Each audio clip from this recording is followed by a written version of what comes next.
साल 1857 में north pole की जमा देने वाली ठंड के बीच एक जहाज बर्फ में फंसा हुआ होता है। कैप्टन एंडरसन अपने दल को आदेश देता है कि वो जहाज के चारों ओर जमी बर्फ को तोड़ना शुरू करें ताकि किसी तरह जहाज को हिलाया जा सके। कई घंटों की कड़ी मेहनत के बाद जहाज का डॉक्टर घबराया हुआ कैप्टन को बुलाता है और बताता है कि उसने दूर कहीं आग जलती हुई देखी है। कैप्टन एंडरसन कुछ आदमियों को साथ लेकर उस दिशा में निकल पड़ता है। थोड़ी दूर चलने पर उन्हें बर्फ पर खून के निशान दिखाई देते हैं। जब वो पास जाकर देखते हैं तो उन्हें एक बुरी तरह घायल आदमी मिलता है जिसका नाम विक्टर होता है। जैसे ही वो लोग उसकी मदद करने की कोशिश करते हैं, अचानक पास से एक भयानक दहाड़ सुनाई देती है। सभी डर जाते हैं और तुरंत विक्टर को उठाकर जहाज की ओर भागते हैं। विक्टर को सुरक्षित जहाज पर लाने के बाद पूरा दल अपने अपने हथियार संभाल लेता है। तभी कुछ ही पलों में एक भयंकर राक्षस उनकी ओर बढ़ता हुआ दिखाई देता है। लोग उस पर गोलियां चलाना शुरू कर देते हैं, लेकिन गोलियों का उस राक्षस पर कोई असर नहीं होता।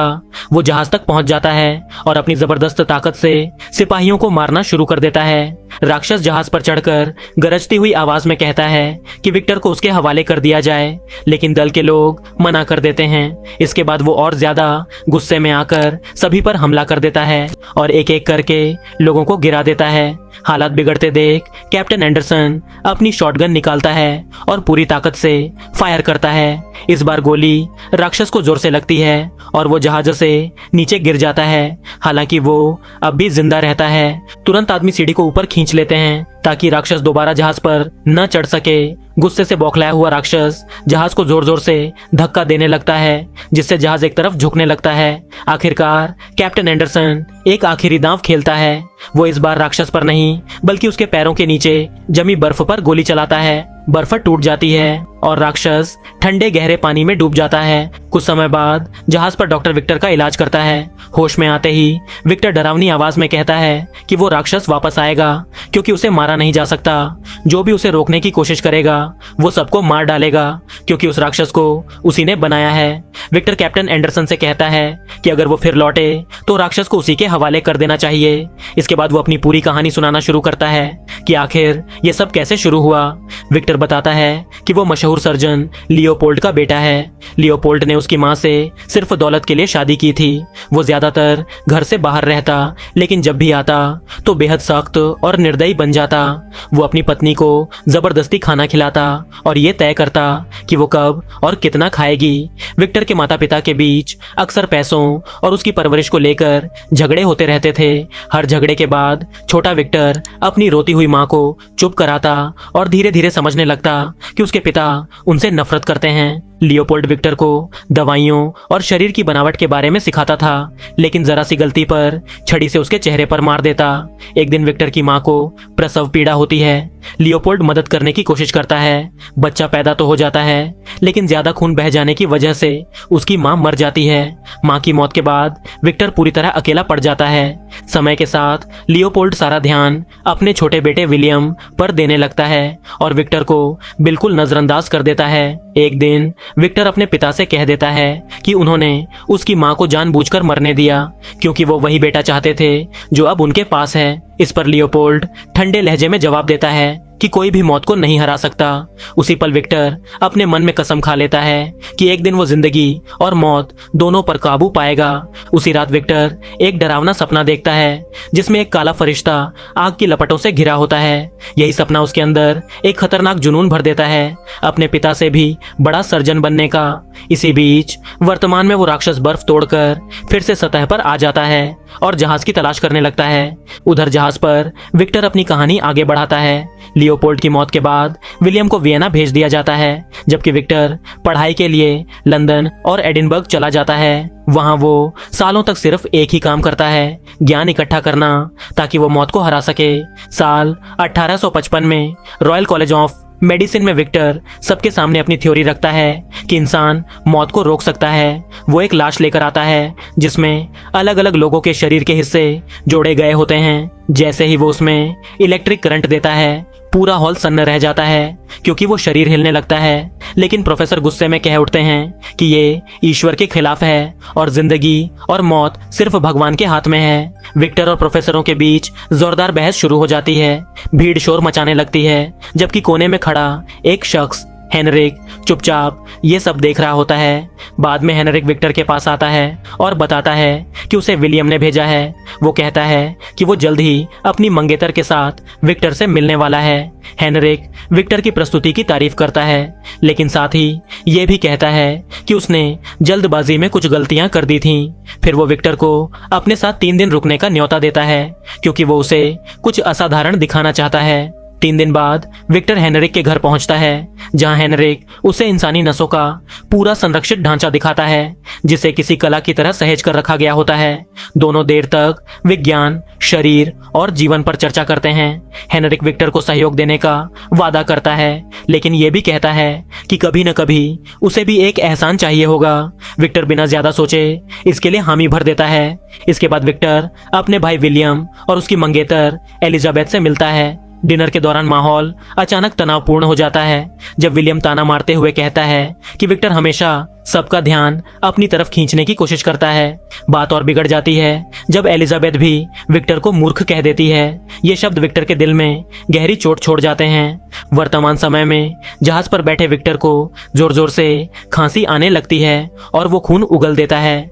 डॉक्टर तुरंत उसे दवा देता है। तभी बाहर से क्रू के लोगों की चीख पुकार सुनाई देती है और एक आदमी भागता हुआ कैप्टन एंडरसन को बुलाने आता है। किसी ने दावा किया होता है कि उसने उस भयानक क्रीचर को जहाज के पास आते देखा है। एंडरसन बाहर जाकर खुद चारों तरफ देखता है, लेकिन उसे कुछ भी नजर नहीं आता।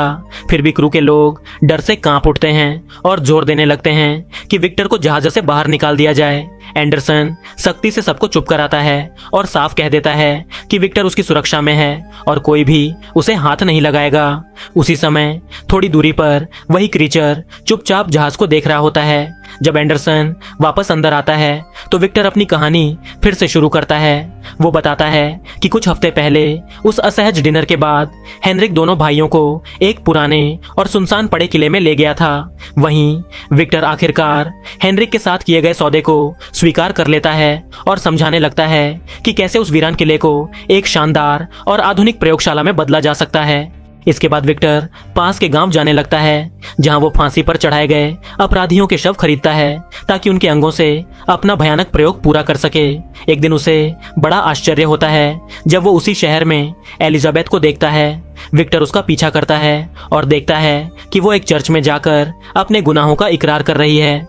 विक्टर उससे पहले कन्फेशन रूम में पहुंच जाता है और पादरी होने का नाटक करता है। एलिजाबेथ अपने दिल की बात खोलने लगती है और कहती है कि उसका ब्रदर इन लॉ यानी विक्टर एक निर्दयी और बुरा इंसान है। तभी विक्टर धीरे से खिड़की खोलता है और उसे एहसास होता है कि एलिजाबेथ को शुरू से पता था कि दूसरी तरफ वही बैठा है। कुछ समय बाद एक डिनर पार्टी के दौरान विक्टर की नजर एलिजाबेथ की किताबों पर पड़ती है। उसे पता चलता है कि एलिजाबेथ को कीड़ों, पौधों और छोटी छोटी प्राकृतिक चीजों में गहरी दिलचस्पी है। वो विज्ञान, जीवन और उसके छोटे छोटे चमत्कारों पर बातें करती है। उसकी बातें सुनकर विक्टर पूरी तरह मोहित हो जाता है। वो उसे नाचने के लिए कहता है और दोनों के बीच धीरे धीरे नजदीकियां बढ़ने लगती हैं। आने वाले हफ्तों में विक्टर लगातार लाशें इकट्ठी करता रहता है और स्मिथ्स नाम के एक आदमी से मशीनों के जरूरी पुर्जे खरीदता है। इसी दौरान वो एलिजाबेथ के साथ भी ज्यादा समय बिताने लगता है, लेकिन इसके बावजूद उसके प्रयोग में कोई ठोस प्रगति नहीं होती। एक दिन हेनरिक उसे अलग ले जाकर सख्त लहजे में कहता है कि वो एक औरत में उलझ गया है। हेनरिक उसे चेतावनी देता है कि युद्ध जल्द खत्म होने वाला है और विक्टर के पास कुछ बड़ा करने के लिए बस एक ही हफ्ता बचा है। कुछ दिन बाद एलिजाबेथ खुद विक्टर की प्रयोगशाला में आती है। विक्टर उससे कहता है कि उसे दोनों के बीच एक गहरा और अनकहा रिश्ता महसूस होता है और वो उसे चूमने की कोशिश करता है, लेकिन एलिजाबेथ पीछे हट जाती है और शांत आवाज में कहती है कि उसने पहले ही विलियम को चुन लिया है। एलिजाबेथ के चले जाने के बाद विक्टर अकेला रह जाता है। वो टब में बैठकर अपने टूटे दिल के दर्द को महसूस करता है, लेकिन उसी दर्द के बीच उसे अचानक एक चौंकाने वाली प्रेरणा मिलती है। उसे समझ आ जाता है कि उसके प्रयोग में अब तक क्या कमी थी। विक्टर तुरंत बैटरी की कनेक्शन प्रणाली बदलता है। कुछ ही पलों में सामने रखी हुई लाश का शरीर हल्का हल्का हिलने लगता है। ये देखकर विक्टर की आंखों में पागलपन भरी चमक आ जाती है। उसका सालों पुराना सपना अब धीरे धीरे हकीकत बनता नजर आने लगता है। इसके बाद हेनरिक और विक्टर युद्ध के मैदान में जाते हैं, जहां सैकड़ों मरे हुए सैनिकों के शव बिखरे पड़े होते हैं। वहां से वो सबसे मजबूत और सही शरीर के हिस्से चुनते हैं ताकि विक्टर अपने सपनों का इंसान शुरुआत से बना सके। हेनरिक कभी कभी किले पर आता रहता है और विक्टर के प्रयोगों की तस्वीरें लेता है, मानो वो किसी ऐतिहासिक खोज को दर्ज कर रहा हो। एक शाम विक्टर को एहसास होता है कि एक भयानक तूफान आने वाला है। वो समझ जाता है कि यही सही समय है और तुरंत उस क्रीचर को जिंदा करने की तैयारी शुरू कर देता है। इसी दौरान वो हेनरिक को ढूंढने निकलता है, लेकिन जो दृश्य वो देखता है उसे अंदर तक हिला देता है। हेनरिक एक शीशे के पीछे छिपा होता है और उसका सिर लगभग पूरी तरह गंजा दिखता है। तभी विक्टर को सच्चाई पता चलती है कि हेनरिक अब तक विग पहनकर अपना सिर छुपा रहा था, क्योंकि उसे कैंसर है और उसके पास ज्यादा समय नहीं बचा है। अब हेनरिक विक्टर को अपना असली मकसद बताता है। वो चाहता है कि विक्टर उसका दिमाग उस क्रीचर में ट्रांसप्लांट कर दे ताकि उसकी मौत के बाद भी वो जिंदा रह सके। ये सुनते ही विक्टर घबरा जाता है और साफ इनकार कर देता है। गुस्से और बेचैनी में वो ऊपर टावर पर चला जाता है, जहां वो एक विशाल यंत्र लगाता है जो क्रीचर के शरीर को बिजली से जोड़ने वाला होता है। जब विक्टर नीचे लौटता है, हेनरिक अब भी उसे मनाने की कोशिश कर रहा होता है। वो कहता है कि उसके पास जो कुछ भी है वो सब विक्टर को दे देगा, यहाँ तक कि एलिजाबेथ भी। लेकिन विक्टर सख्ती से मना कर देता है और कहता है कि हेनरिक का पूरा शरीर, उसका खून और उसका दिमाग कैंसर से जहर बन चुका है। उसे जिंदा रखना मतलब उस जहर को दुनिया में फैलाना होगा। ये सुनते ही हेनरिक बेकाबू हो जाता है। वो मशीन का एक भारी हिस्सा उठाकर धमकी देता है कि अगर विक्टर ने उसकी बात नहीं मानी तो वो उसे टावर की गहराई में फेंक देगा। विक्टर उसे रोकने की कोशिश करता है, लेकिन संघर्ष के दौरान वो हिस्सा और हेनरिक दोनों नीचे गिर जाते हैं। हेनरिक की वहीं मौत हो जाती है। विक्टर बदहवास हालत में नीचे भागकर पहुंचता है और हेनरिक की लाश को देखता है। फिर वो मशीन का वहीं टूटा हुआ हिस्सा उठाकर सिस्टम से जोड़ देता है, लेकिन बिजली का कनेक्शन ठीक से काम नहीं कर रहा होता। विक्टर घबराहट में तारों और लीवरों को तेजी से समायोजित करने लगता है। तभी जोरदार बिजली कड़कती है और पूरा यंत्र चमक उठता है। बिजली की तेज धार क्रीचर के पूरे शरीर में दौड़ जाती है। विक्टर सांस रोककर उसकी नब्ज चेक करता है, लेकिन कोई हरकत नहीं होती। निराशा और गुस्से में वो जोर से चिल्ला उठता है। पूरी तरह टूट चुका विक्टर अपने कमरे में चला जाता है और उसी रात उसे फिर वही काली परी यानी डार्क एंजल का डरावना सपना आता है। अगली सुबह विक्टर को किसी की आवाज सुनाई देती है, बिल्कुल उसकी माँ जैसी। वो आंखें खोलता है और सामने क्रीचर को खड़ा देखकर सन्न रह जाता है। विक्टर धीरे धीरे उसकी तरफ बढ़ता है और क्रीचर उसकी हर हरकत की नकल करने लगता है। जब विक्टर पर्दे हटाकर धूप अंदर आने देता है तो क्रीचर डरकर पीछे हट जाता है। विक्टर प्यार से उसे समझाता है कि धूप बुरी नहीं होती। फिर वो उसे अपना नाम दोहराना सिखाता है और उसे गले लगाकर उसके सीने से लगकर उसका धड़कता हुआ दिल सुनता है। कुछ समय बाद विक्टर उसे किले के नीचे बनी एक गुप्त सुरंग में ले जाता है और जंजीरों से बांध देता है ताकि कोई उसे देख न सके। दिन बीतते जाते हैं। क्रीचर धीरे धीरे मजबूत होता जाता है, लेकिन बोलना नहीं सीख पाता। विक्टर अब लगभग सोता नहीं है। वो उसे एक बच्चे की तरह संभालता है, लेकिन जब भी क्रिएचर उसे छूने की कोशिश करता है, विक्टर घबराकर पीछे हट जाता है। एक दिन क्रीचर गलती से रेजर उठा लेता है और खुद को काट लेता है। विक्टर तुरंत सिलाई का सामान लेकर दौड़ता है, लेकिन देखकर हैरान रह जाता है। उसका जख्म अपने आप भर चुका होता है। कई बार जब विक्टर गुस्से में उस पर चिल्लाता है तो क्रीचर डरकर पीछे हट जाता है। हफ्तों गुजर जाते हैं, लेकिन हेनरिक का कोई खत नहीं आता। आखिरकार विलियम और एलिजाबेथ खुद किले पर पहुंच जाते हैं। विक्टर उनसे झूठ बोलता है कि हेनरिक कहीं बाहर गया है और कुछ दिनों में लौट आएगा। वो जबरदस्ती विलियम को अपने लैब में ले जाता है। इसी बीच एलिजाबेथ को किसी के चलने की आवाज़ सुनाई देती है। वो सुरंग की ओर जाती है और वहां क्रीचर को देखकर हैरान रह जाती है। वो उसके पास जाती है, उसका हाथ छूती है और नरमी से पूछती है कि किसने उसे चोट पहुंचाई है। एलिजाबेथ दौड़कर लैब में लौटती है और विक्टर से सवाल करती है कि क्या ये सब उसी ने किया है। विक्टर दोनों को सुरंग में ले जाता है और सच बता देता है कि उसी ने क्रीचर को बनाया है। क्रीचर झुककर एलिजाबेथ का गिरा हुआ दस्ताना उठाकर उसे लौटा देता है। विलियम पूछता है कि क्या ये समझदार है, लेकिन विक्टर चुप रहता है। विलियम कहता है कि शायद विक्टर ने कभी ये नहीं सोचा कि आत्मा शरीर के किस हिस्से में होती है। रात में क्रीचर पानी में पत्ते डालकर खेल रहा होता है। एलिजाबेथ उसके पास जाती है, मुस्कुराती है और उसे एक पत्ता देती है। वो उसे अपना नाम नाम बोलना सिखाने की कोशिश करती है। क्रीचर चुप रहता है, लेकिन जब एलिजाबेथ वहां से चली जाती है तो क्रिएचर धीरे से उसका नाम बोलता है। विक्टर ये देख लेता है और गुस्से में उसे डांट देता है। एलिजाबेथ नाराज होकर कहती है कि वो कोई चीज नहीं बल्कि एक इंसान है।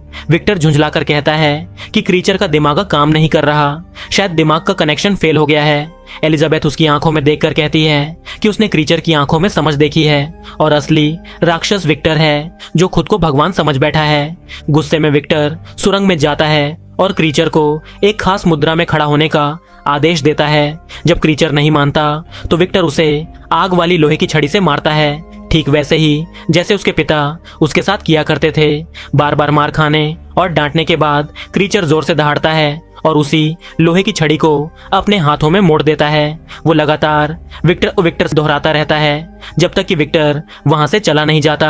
अगली सुबह विक्टर अपने भाई से कहता है कि उसने बहुत बड़ी गलती कर दी है और वो प्राणी बेहद खतरनाक है।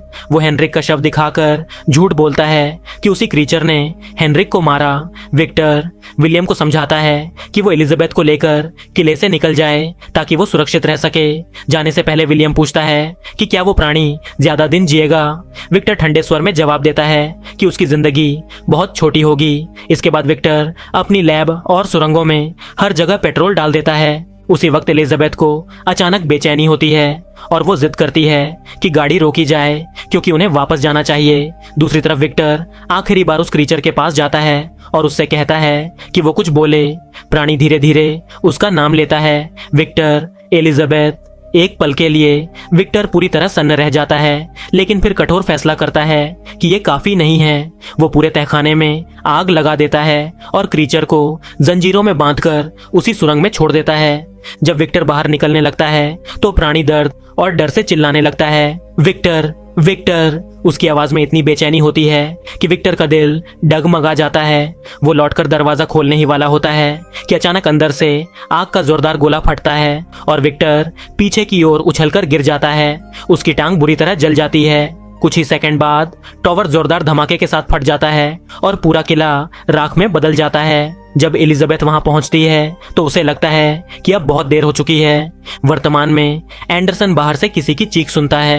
वो दरवाजा खोलता है और सामने वही क्रीचर आ जाता है। वो उस पर झपटता है और उसे जमीन पर गिरा देता है, मार डालने के इरादे से। विक्टर चीखकर कहता है कि अगर किसी को मारना है तो उसे मारे। एंडरसन हांफते हुए कहता है कि सब कुछ खत्म कर दे। तभी क्रीचर रुक जाता है और कहता है कि उसे पहले उसकी कहानी सुननी चाहिए। आग के दौरान मशीन के भारी हिस्से नीचे गिरते हैं जिससे क्रीचर घबरा जाता है। घबराहट में वो अपनी जंजीरें तोड़ देता है और नाली में फिसलकर नीचे समुद्र में गिर जाता है। ठीक उसी पल जब बड़ा धमाका होता है, कुछ देर बाद उसे होश आता है और वो खुद को किनारे पर पड़ा पाता है। धीरे धीरे उठकर वो जंगल की तरफ बढ़ता है जहां उसे वो हड्डियां मिलती हैं जिनसे विक्टर ने उसका शरीर बनाया था। वो उनमें से एक पुरानी जैकेट पहन लेता है। जंगल में वो पहली बार हिरणों को देखता है। उनकी मासूमियत देखकर उसके चेहरे पर हल्की सी मुस्कान आ जाती है। वो उन्हें बेरी खिलाता है और फिर खुद भी खाने लगता है। अचानक गोली की आवाज गूंजती है और एक हिरण वहीं गिरकर मर जाता है। क्रीचर मुड़कर देखता है। दो शिकारी बंदूक लिए खड़े होते हैं। उसे देखकर वो डर जाते हैं और उस पर भी गोली चला देते हैं। गोलियां उसके शरीर को छेद देती हैं। खून निकलता है लेकिन वो मरता नहीं। वो जान बचाकर जंगल की ओर भाग जाता है। काफी देर भटकने के बाद उसे एक छोटा सा खेत दिखाई देता है। वो वहां की झोपड़ी में छिप जाता है और चूहों को देखते देखते सो जाता है। अगली सुबह शिकारी लौटते हैं और अपने परिवार को बताते हैं कि उन्होंने जंगल में एक राक्षस देखा है। उसी घर में एक बूढ़ा अंधा आदमी और एक छोटी बच्ची रहते होते हैं। क्रीचर दीवार की दरारों से उन्हें देखता है और महसूस करता है कि वो लोग कितने प्यार और कोमलता से एक दूसरे का ख्याल रखते हैं। बूढ़ा आदमी बच्ची को पढ़ना सिखा रहा होता है। क्रीचर दीवार के पीछे से सुन सुनकर बोलना सीख जाता है। हर दिन उसके दिल में एक चाह बढ़ती जाती है कि काश वो भी इस परिवार का हिस्सा होता। वो उनकी मदद करने लगता है। कभी बाहर लकड़ियां छोड़ जाता है, कभी टूटी बाट ठीक कर देता है। बूढ़ा आदमी इसे जंगल की आत्माओं का काम मानता है और क्रीचर मुस्कुराकर उनकी दी हुई भेंटें अपने पास रख लेता है। एक दिन भेड़ियों का झुंड खेत पर हमला कर देता है और भेड़ों को फाड़ने लगता है। क्रीचर देखता है कि शिकारी कैसे हिम्मत से उन्हें गोली मारते हैं। तभी वो समझता है कि हर हिंसा नफरत से नहीं होती, कभी कभी किसी को सिर्फ इसलिए मार दिया जाता है क्योंकि वो अलग होता है। कुछ समय बाद परिवार सर्दियों के लिए कहीं और चला जाता है और बूढ़ा आदमी अकेला रह जाता है। क्रीचर पहली बार झोपड़ी के अंदर आता है। बूढ़ा उसे एक राहगीर समझकर बैठने को कहता है। जब क्रीचर से गलती से एक बोतल गिर जाती है तो वो डर जाता है और सजा की उम्मीद करता है, लेकिन बूढ़ा मुस्कुराकर कहता है कि वही उसकी मदद करता रहा है। वो उसे दोस्त कहकर गले लगा लेता है। कई दिनों तक दोनों साथ रहते हैं। क्रीचर उसके साथ चलता है, किताबें पढ़ता है और अपनी यादें साझा करता है। वो बताता है कि उसे अपने अतीत का कुछ याद नहीं, बस कभी कभी एक आदमी और एक नाम विक्टर सपनों में आता है। बूढ़ा कहता है कि उन सपनों के पीछे जाओ, वही तुम्हारा सच है। क्रीचर सच की तलाश में निकलता है और आखिरकार टूटे हुए किले के मलबे में विक्टर की पुरानी नोटबुक और हेनरिक की तस्वीरें पाता है। एक लिफाफे पर वो विक्टर का पूरा नाम और पता पड़ता है, लेकिन जब वो खेत पर लौटता है तो देखता है कि भेड़िए फिर आ गए हैं। वो अंदर दौड़ता है और इस बार भेड़िए उस पर हमला कर देते हैं। गुस्से में वो उन्हें बेरहमी से मार डालता है और बाकी भेड़िए डरकर भाग जाते हैं। वो बूढ़े आदमी के पास पहुंचता है जो बुरी तरह घायल है लेकिन अब भी जिंदा है। क्रीचर कहता है कि उसने जान लिया है कि वो एक राक्षस है। बूढ़ा मुस्कुराकर जवाब देता है कि नहीं, वो उसका दोस्त है। ये कहते ही उसकी सांसें थम जाती हैं। उसी वक्त शिकारी लौटते हैं। क्रीचर को देखते ही वो चिल्लाते हैं कि उसी ने बूढ़े को मारा है। वो उस पर गोलियां चलाते हैं और छुरा भी घोंपते हैं, लेकिन वो फिर भी नहीं मरता, बस जमीन पर गिर जाता है। डर के मारे शिकारी पीछे हट जाते हैं और वहां से भाग निकलते हैं। कुछ घंटों बाद क्रीचर की चोटें अपने आप भर जाती हैं। वो उठकर सोचता है कि अगर वो कभी मर ही नहीं सकता तो उसे अपने जैसा कोई साथी चाहिए। उधर विक्टर अपनी टांग खो चुका होता है और अब नकली टांग के सहारे चलता है। हर रात उसे वही डार्क एंजल सपनों में दिखाई देती है जो उसके अपराध बोध को और गहरा कर देती है। विलियम की शादी की रात विक्टर एलिजाबेथ को बधाई देने आता है, लेकिन एलिजाबेथ उसे देखते ही गुस्से में थप्पड़ मार देती है और कहती है कि वो यहाँ से चला जाए। उसके हाथ में अब भी क्रिएचर का दिया हुआ वो पत्ता होता है। विक्टर चुपचाप अपने कमरे में लौटता है और देखता है कि बालकनी का दरवाजा खुला है। जैसे ही वो मुड़ता है अंधेरे से क्रीचर बाहर आता है और उससे कहता है कि वो उसके लिए एक साथी बनाए। विक्टर डर और गुस्से में इनकार कर देता है और कहता है कि वो फिर से कोई राक्षस नहीं बनाएगा। ये सुनते ही क्रीचर बेकाबू हो जाता है। वो विक्टर को कमरे में इधर उधर पटक देता है और हर चीज तोड़ देता है। शोर सुनकर एलिजाबेथ दौड़ती हुई आती है। क्रीचर को देखकर उसकी आंखों में आंसू भर आते हैं। विक्टर इस मौके का फायदा उठाकर बंदूक उठाता है और गोली चला देता है, लेकिन गोली क्रीचर की जगह एलिजाबेथ को लग जाती है। हंगामा मच जाता है और विलियम समेत बाकी मेहमान कमरे में आ जाते हैं। विक्टर चिल्लाकर सबको यकीन दिलाता है कि एलिजाबेथ को क्रीचर ने मारा है। सब मिलकर क्रीचर को पकड़ने की कोशिश करते हैं, लेकिन वो बेहद ताकतवर होता है और सबको घायल कर देता है। मरती हुई एलिजाबेथ क्रीचर की आंखों में देखकर कहती है कि उसे अपने साथ ले चले। क्रीचर उसे अपनी बाहों में उठाता है और कमरे से बाहर निकल जाता है। डर के मारे सारे मेहमान रास्ता छोड़ देते हैं। विक्टर विलियम के पास पहुंचता है जो आखिरी सांसों में कहता है कि असली राक्षस विक्टर ही है, और फिर उसकी मौत हो जाती है। पास की एक गुफा में क्रीचर एलिजाबेथ को जमीन पर लिटाता है। वो कहती है कि उसे कभी इस दुनिया में अपनी जगह नहीं मिली, लेकिन अब उसे वो जगह मिल गई है उसके साथ। ये कहते ही उसकी सांसें थम जाती हैं। क्रीचर पूरी तरह टूट जाता है, जोर जोर से रोता और चिल्लाता है। कुछ देर बाद विक्टर वहां पहुंचता है। क्रीचर उसे दीवार से दे मारता है, जिससे उसकी नाक टूट जाती है। वो चिल्लाकर कहता है कि विक्टर उसे मार दे और उसी कहानी को खत्म कर दे जिसे उसने शुरू किया था, और फिर वहां से भाग जाता है। विक्टर बदले की आग में जलता हुआ उसका पीछा करता है। ये पीछा हफ्तों तक चलता है और दोनों उत्तर ध्रुव तक पहुंच जाते हैं।